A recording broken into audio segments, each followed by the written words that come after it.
NFC East, starting with the Cowboys. Dallas Cowboys, 12-5. Vegas has the win odds a little bit lower this year at 9.5, although there's a lot of teams they have at 9.5 right now. Last year, they were heavy on the run. They were quite balanced, I would say, overall in play calling, but in terms of more rushing attempts amongst the league than they were passing attempts. They were 19th in passing in the whole league, and they were 6th in rushing. But they did, however, put out good values, being 18th in rushing yards, so it was pretty equal there. And they were top 10 18th in passing yards, 8th in rushing yards, so top 10 in the rush. That was behind Zeke and Tony Pollard, and with the old offensive coordinator, Kellen Moore. Biggest thing here is going to the season, this offense is going to be running what they call the Texas Coast offense. Mike McCarthy's brainchild, underneath the guise and leadership of Brian Schottenheimer, the new offensive coordinator. So it's going to be interesting here, and we'll dive into these players, starting with Dak Prescott, who having an 84 overall ADP, and he's going at QB 10. So he's still keeping himself in top 10 contention for QB, even though last year the guy played 12 games, and in those 12 games, he threw 15 interceptions. It's not good when you're a quarterback that throws it over an interception a game average. He did have a good 2021 coming off that bad ankle injury that he had. He ended up being QB 8 with 4,400 yards and 37 touchdowns. But you can see that ankle injury, even last year, he is not the mobile guy that he was in those first 3 years in the league. So that he's definitely more of a pocket passer. That hindered him a little bit there, and it put the onus on this rushing game. Where do you see Dak Prescott? Do you see him inside of your top 10? And if you don't, who are you taking him above, and where do you value him in this team? Because this Cowboys team, they've got a lot of hype going in here. We just heard Gronk the other day saying the Cowboys are the one team he sees being the Super Bowl winning champions, like the dark horse to win it. Yeah, I mean, I think Dak is kind of the value brand quarterback this season. I mean, we've talked a lot obviously we're in the last division, so we've talked about a lot of the quarterbacks in the league and a lot of the guys that we would probably take over him. Like, I'd probably take Goff and Carr over him, but they'd be right there. Like, Goff I would take over him for sure. The thing with Dak is that he has weapons all around him. Like, even Pollard, who I don't view as a traditional running back, he's very heavily used in the receiving game. They got CeeDee Lamb. They gave him an extra weapon with Brandin Cooks. Michael Gallup is now the number 3 there. Jalen Tolbert should develop in his second year. I think his second year. And then they lost Schultz, but I think Ferguson is actually a really good replacement for them. So they have plenty of weapons all around him. The one stat that really concerns me about Dak is the interceptions. But if you look a little deeper, he was number 6 in the NFL in terms of interceptable balls thrown. Yeah. That means there's a lot of dropped interceptions. So he threw 15 interceptions in 12 games, and there were more on the way. And we've already seen it in training camp where he's been picked off a lot by that Dallas defense. But I think that there is upside because there's a lot of weapons. So like I said in the beginning, he's a value pick here. And this is where I'd probably get him if I go and completely fade. Like, if I go fade all the top end quarterbacks, my pick would be to go and get Goff, go and get Carr. But he's probably next on that list. I mean, I probably would draft him. He's right there with Russ, and with me, and I wouldn't see him as inside my top 10. I wouldn't put him there. I think that there's a lot of other good players that are in that conversation, and there's a lot of other players that I would rather have. And unless you're drafting a 2 quarterback league or someone gets backups, like, I think Dak could be undraftable outside of the top 12. So outside of in single quarterback leagues you're talking about, yeah. Yeah. I mean, I don't disagree with you. I mean, where they have him, they've got right now Tua's being drafted after him, Aaron Rodgers being drafted after him, Kirk Cousins being drafted after him, even Daniel Jones and Geno Smith. To me, the Geno Smith line is where I be sitting there saying I'd be happy with Geno or Dak, like either one. Because I'd still rather prefer Geno. Yeah, I I think mean, listen. weapons being the same. Yeah, the weapon. I mean, you could argue that the weapons for now that they have JSN, the weapons may be a little bit better over in Seattle. But again, it's just one of the only thing you could give Geno the knock on is he's not playing in the NFC East. This division is tough, and the Giants just got 2 cornerbacks, and they're even talking about moving some veterans around to make room for these rookies that have been playing pretty tough, pretty hard. Obviously, we know that the Eagles have good D-backs, Cowboys themselves have good D-backs, and the Commanders have good defense. So you're talking about 6 games that these guys are going to have, that Dak's going to have to throw against there, not on top of the teams that he's going to have to play against outside that schedule. It's not an easy one for the NFC East. So I'm with you there. No, I mean, he's outside my top 10. The NFC East is playing the AFC East. So stack on top of those 6 games, you still have the Jets, you still have the Dolphins, and you still have the Bills. Exactly. And the Patriots. So that's 4 more games. That's why in this division, the only 2 quarterbacks I'd even, bat an eye on, this is obviously Hurts, but in this division, but Daniel Jones with his rushing ability just gives you more upside than Dak does. I mean, Zach is no longer mobile. And again, you just get a great stat. He's throwing the most interceptable balls out there. And if you watch in training camp, it's training camp, they're working on plays.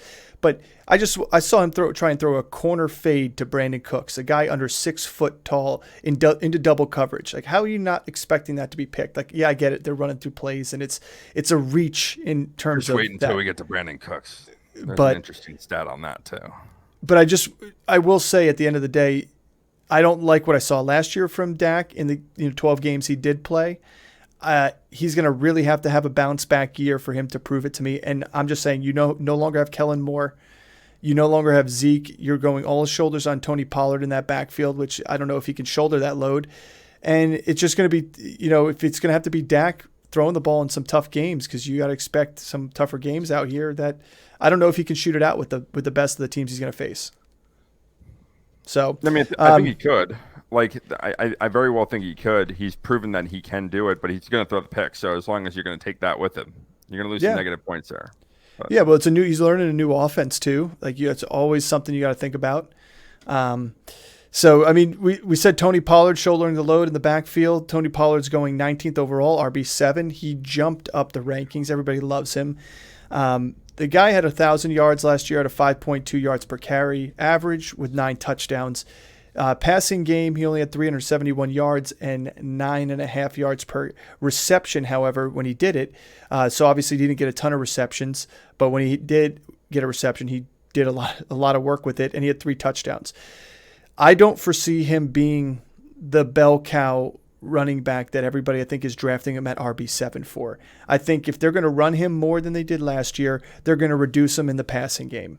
And if they're going to keep him involved in the passing game, they're still going to throw somebody in there for change of pace, which I think is the more likely avenue, because obviously he has great hands. He's good out the backfield, but you can't run this guy 20 to 25 times a game. I don't see his touches being significantly greater, but that being said, I could see him finishing with 1,100 yards, 100 more yards, 200 more yards maybe in the running game, but I don't see his total overall production being very much different than finishing at RB8. And some people have him even higher than RB7. Yeah, it's hard to make an argument for. I can make an argument for him at 7. It's hard for me to make him an argument to break the top 5. I get what everyone's excited about. He was 3rd in the league in breakaway runs. He was 4th in the league in breakaway run percentage. You talked about the yards per touch and the yards per carry. He was elite in that. His yards per reception for a running back was number 2 in the league. So I get all these stats, especially the advanced stats. But the simple thing is that he's never shouldered more than 50% of the workload. And I don't know, watching him last year, he was the change of pace back that was really productive there. I don't think he's going to be the every down back. I don't think he can be the every down back. And so with that, they're probably going to have a rotation. And Deuce Vaughn is a guy that's really interesting there, who a lot of people are comparing to Darren Sproles as kind of being the change of pace, as being the third down back. He gets lost. I mean, what does help Pollard and Deuce Vaughn is that Zach Martin re-signed. And I think without Zach Martin re-signing with this team, that offensive line was going to take a huge hit, especially in the run game. But we saw the last couple of years with Zeke, and Zeke's production has gotten down every year. And I don't know if that's Zeke's aging or the offensive line aging or the offense changing. But if we expect Pollard to take the next step, how much more do we think that he can? What are realistic numbers? Do we see his receiving totals go up? Do we see his yardage go up? Because he barely broke 1,000 yards, Yeah. and do we see him going up to 1,200 yards? I can't really see that happening unless he has just a crazy touchdown year. I mean, I think that's where he's going to finish, is in that 7 to 10 range. I still think he's worth, the tail end of the first round and the second round. I can make an argument for a lot of guys there that should be in that position. He's going in front of guys like Najee Harris, who's going to get the guaranteed touches. But it's hard for me to make an argument for him for Derrick Henry or Nick Chubb or Eckler or Christian McCaffrey or Saquon, for him to jump any of those guys. Yeah, and here's the thing about, yes, Cowboys have traditionally had a great offensive line. The thing that makes me nervous is, though, I'm looking at strength of schedule on these teams. You could go all over the site, and they kind of bounce around at strength of schedule because it's still well based on last year's numbers. However, I think some of the teams that they're going to play have improved. I think the Giants' rushing defense has improved. I think the Jets, they have them as a mediocre rush defense. I think that is a solid rush defense and a difficult play. Yeah, they played the Cardinals. Yeah, they played the Chargers and the Seahawks, 3 teams that are terrible against the run. But outside of that, you play the Rams, who could be easy against the run because they did lose one of their biggest rush defenders, and I think the Giants acquired him. But you still face the Eagles, who have beefed up their defense. You face Carolina, who was a tough rush defense last year. You face Buffalo. You face Detroit. You face Washington twice, San Francisco, New England, Miami. Like, you're not facing slouches in terms of defenses. So to me, I think the Giants and the Cowboys and Commanders, everybody's right in that same level playing field of their strength of schedule against the run this year. And I think the Cowboys, we got to give them credit. They're a great offensive line, but at some point, Tony Pollard can't be a between the tackles runner like some of these other guys. You're not looking at like Dameon Pierce. You're not looking at Marshawn Lynch of old days running through the tackles and breaking tackles big time. You got to get this guy ball open in space, and I think they will. And I agree with you. I think Deuce Vaughn is an interesting change of pace guy that's slippery, and I just don't see the avenue where Tony Pollard is a 270 rush, 50 reception guy. Yeah, I mean, he was 19th amongst running backs in terms of evaded tackles. So he's not going to be between the tackles kind of guy. He's more of an outside runner. He's more of a receiver out of the backfield. And, it might be crazy to say that a 5'5" guy is going to come in and shoulder a workload, but I think Deuce Vaughn is going to be you can draft him for free. No one's drafting him. And he might take a lot of this workload in the backfield because they're going to need someone else to take some of the carries away. I don't think Pollard's able to sustain 50% of the workload. And, if he does, it's going to be around the 55 to 60 mark, not in the 70 to 80 mark like people are projecting him to be. Yeah. Well, let's talk about the receivers, because I have Tony Pollard still in that second round. Like, he's a solid second round pick. I even have him kind of mid-second round because there's some guys that, obviously you got Jonathan Taylor and Josh Jacobs, 2 guys we're unsure about. If those guys both sign, I have those guys above him just because the workload they're going to get. But if you want to take him, you should be taking him still above people like Najee, still people above Travis Etienne. I think his opportunities are going to be better, and they're going to trust him. But moving on to the pass catchers, we obviously have the wide receiver 6 from last year, CeeDee Lamb. He's going 13th overall, wide receiver 7 in the league here. He's going just after A.J. Brown and just before Garrett Wilson and Devontae Adams. This guy last year, 1,359 yards, 9 touchdowns. He is the number 1 guy there. He is arguably one of the top 2 receivers in this whole division, period. Could argue that he's the best receiver in this division, even though finish-wise he did have A.J. Brown above him last year. Going alongside CeeDee Lamb, there's not a ton to say about him. He's one of those guys that you can take on that 1-2 turn if you really like him better than if you like him better than Stephon Diggs and A.J. Brown, take him. If you like him better than Garrett Wilson, Devontae Adams, take him. Like, he's going to get the volume that those guys have. Well, let me ask you that. So in those 5 guys that you just named, right? We got Stephon Diggs, CeeDee Lamb, AJ Brown, Devontae Adams, and Garrett Wilson. How do you rank them? Or where do you see CD in, where do you value CD in that? So to me, I think Stephon Diggs is a sleeper. I think that's a guy that could finish as like the wide receiver 3 this year. I mean, he was on pace for it last year before the injury to Josh Allen's elbow. We talked about that. I think AJ Brown is somebody that's going to finish outside the top 5 this year. He finished at 4 last year. He needs the touchdowns. He had 11 last year. I don't know if he's going to have 11 touchdowns this year. I could see that possibly changing. So that being said, I could see CeeDee Lamb. I have him finishing. It's hard for me to put Devontae Adams behind him because Devontae Adams is just so good. And that guy has a knack for the end zone. I'd probably put him at 6 there. I'd probably put Devontae Adams right above him, AJ Brown right behind him. And Okay. then I have Garrett Wilson up there too, right neck and neck with AJ Brown. Okay.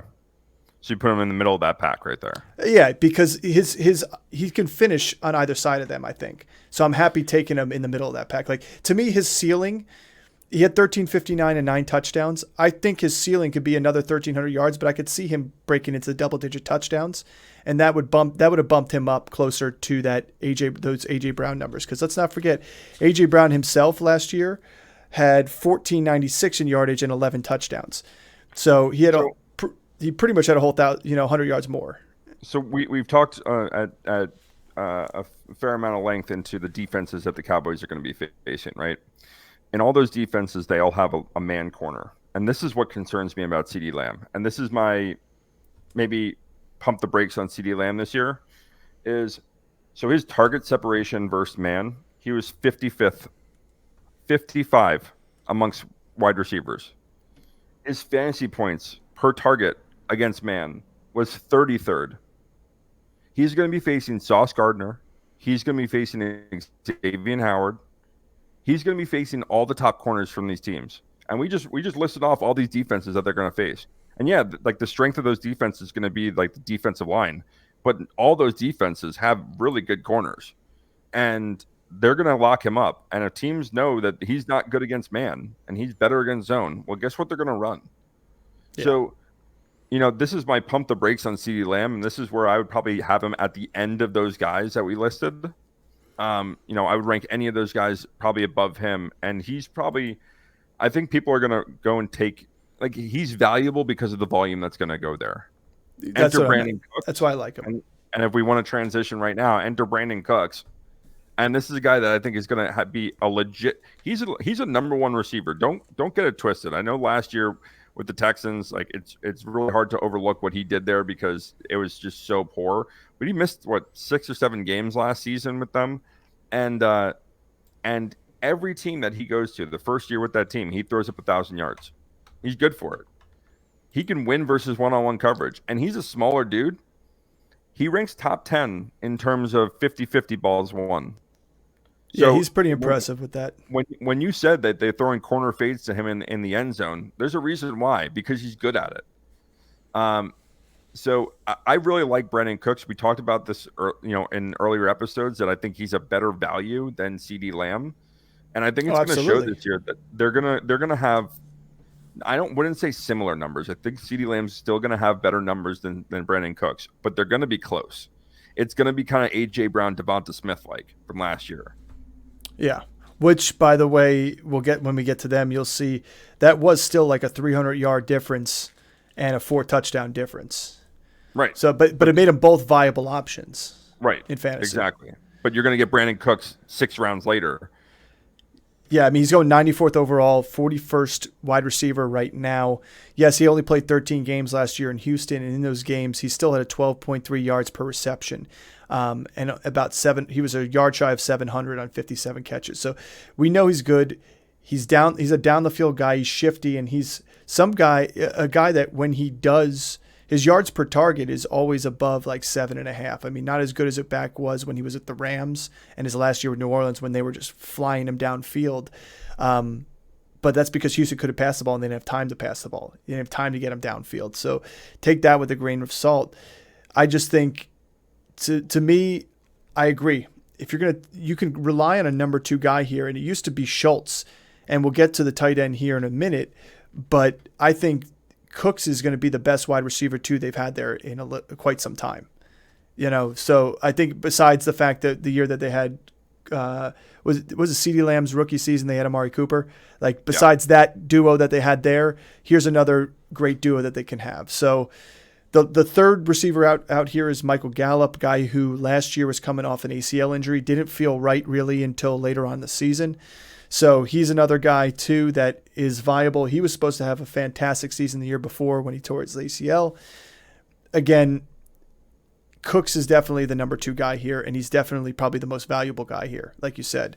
And then, the tight end here, Jake Ferguson, and tight ends have been huge since Witten on this team. He's going to tight end 25. He's a sleeper pick tight end here if you punt the position. We know this offense likes the tight end. We know McCarthy is like the tight end back when he was in Green Bay.